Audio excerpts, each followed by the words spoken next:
Tem gente que quer inventar, por exemplo, usar uma salada de materiais genéticos aí hoje. E a gente sabe que campeões aí em termos de produtividade vai ser PS 651. Nesse ambiente, nesse microclima, nessa região, o PS 319 tem destaque. Ele gosta de uma área com menor precipitação, você vai ter menos problemas de doença, você vai ter alta produtividade.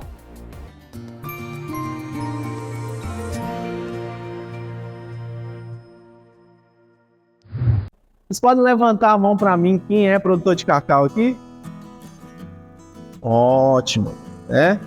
O primeiro ponto que eu quero trazer aqui para vocês é que muita gente está desacreditada em cacau. E muita gente do que se fala na região é que cacau não dá certo. Que cacau já foi cacau lá um tempo atrás, né? E aí eu trago uma fala para vocês. Vocês imaginam que aqui a gente não acredita mais em cacau, e quem está lá em áreas que chove 400 milímetros por ano, que está tendo que irrigar cacau, que tem solo extremamente arenoso, e tem que fazer uma fertilidade altíssima, que tem um custo de implantação de cacau hoje de R$ 85 mil por hectare, está apostando e fazendo grandes áreas de cacau, e a gente quer numa região abençoada, que já tem um clima favorável, que tem um custo mais baixo de produção, a gente está dizendo que cacau não dá dinheiro.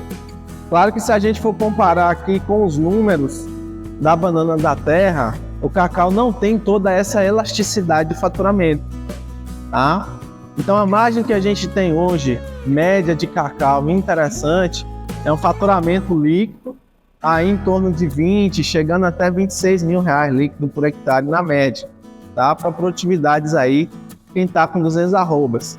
Pequeno produtor, que a mão de obra é sua mesmo, você pode chegar até uma margem mais interessante, tá? Qual é a grande vantagem do cacau? A grande vantagem do cacau é a comodidade de comercialização e o segundo ponto, mais estabilidade de preço. Aí você vai falar, mas como, Thales, a estabilidade de preço? Outro dia estava 170 e agora está 210, né? Mas se a gente for olhar a curva de gráfico, ela oscila menos do que a fruta. Por exemplo, vou citar, estava há poucos dias no Vale do São Francisco, manga R$2, uma semana depois estava 50 centavos o quilo.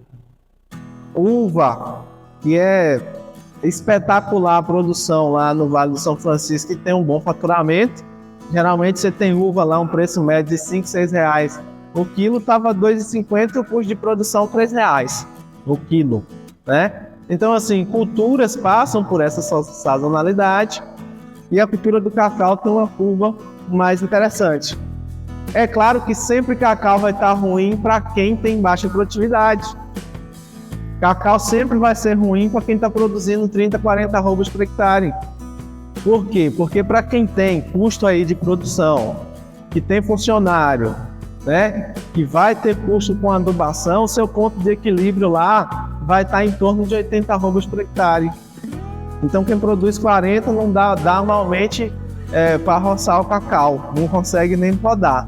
Então assim, sempre vai ser ruim para quem tem baixa produtividade.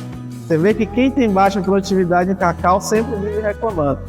Principalmente a região do sul da Bahia, que era a referência do cacau. Hoje você sabe qual é a produtividade média da Bahia? Produtividade média de 15 arrobas por hectare. Isso é horrível, isso não sustenta ninguém, né? Quem é que vai ter interesse em cultivar cacau produzindo 15 arrobas por hectare? Mas quando você vai olhar lá, a gente pega áreas que a gente está substituindo, que tem 116 anos de plantado, né? E aí vai querer enxertar em broto basal para tentar melhorar um pouquinho a produtividade e acaba não saindo do lugar. Então assim, a cultura do cacau é uma cultura muito boa, certo? Porém, você precisa hoje aplicar tecnologias para que se tenha uma produtividade média interessante. E eu acredito que vocês já foram aqui em várias áreas que produzem 200 arrobas por hectare ou muito próximo disso. Aqui em Tancredo Neves tem, aqui pertinho em divisa de Valência com Mutuípe tem, área que a gente fazia dia de campo muito frequente, né? Com a pandemia a gente acabou não fazendo. Então assim, vocês têm exemplo aqui de alta produtividade. e custo baixo. Por que o custo baixo? Você não tem irrigação, né? Tem problema de mão de obra? Isso está no Brasil todo, certo? Só que para o cacau você ainda consegue ter um funcionário em média para cada 5 hectares. Em áreas mecanizáveis hoje, a partir de 70 hectares, a gente já chega com um funcionário a cada 7 hectares, em média. E a meta nossa é chegar em 1 para 10 com alta mecanização em áreas que tem topografia que pode rodar máquina, tá? Outro ponto que a gente tem que esclarecer, né? Alta tecnologia não é só para quem usa trator, não, tá? Tem ferramentas para se usar para melhorar a vida de quem trabalha em áreas inclinadas. Tem gente que trabalha com café em áreas inclinadas, conseguindo produtividades excelentes e vive muito bem. E porque o cacau a gente só tem que ficar chorando, né? Tem gente que quer inventar, por exemplo, usar uma salada de materiais genéticos aí hoje. E a gente sabe que campeões aí em termos de produtividade vai ser PS e CCN51. Nesse ambiente, nesse microclima, nessa região, o PS319 tem destaque. Ele gosta de uma área com menor precipitação, você vai ter menos problemas de doença, você vai ter alta produtividade. E um outro ponto para deixar bem claro, gente, o difícil não é chegar em alta produtividade. O difícil é se manter em alta produtividade.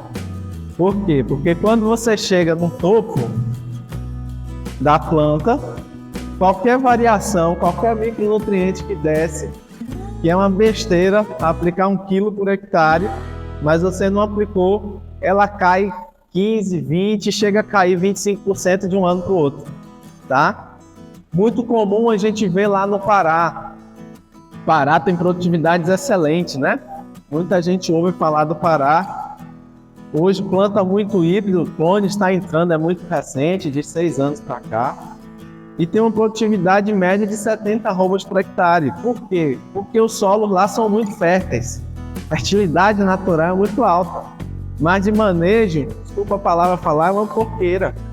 É a mesma coisa que você vê cacau do sul da Bahia comum em cima de um solo muito fértil, tá? E para quem está manejando lá, está conseguindo 200, e a gente tem cliente lá conseguindo 258 arrobas por hectare de materiais clonais por 4 anos e meio, né? Então, dá para se produzir muito, dá para se produzir bem, tá? E o Pará tem um grande problema, como não maneja bem as plantas, você tem um ano muito produtivo, um ano de baixa, um ano produtivo, um ano de baixa. Quando tem uma estiagem prolongada, que a gente já está entrando aqui na parte falando de El Niño, você tem um ano muito produtivo e 2 anos de baixa. Aí o que a gente entende disso? A planta não maneja bem, não faz nutrição, não controla a praga direito, a planta gasta muita energia, né, naquela produção no pico e não tem mais como tirar a reserva para se recuperar rápido. Então ela passa um ano recuperando, teve estresse de falta de água, vai queimar a reserva dela, mais um ano para recuperar e leva 2 anos para produzir. Mas o comum é o quê? Superprodução no Pará, baixa produção no Pará. Superprodução no Pará, baixa produção. Ou seja, ela acumula a reserva um ano, produz muito, gasta essa reserva toda um ano para acumular de novo. E quem começa a trabalhar nutrição e os processos direitinho consegue produtividades regulares.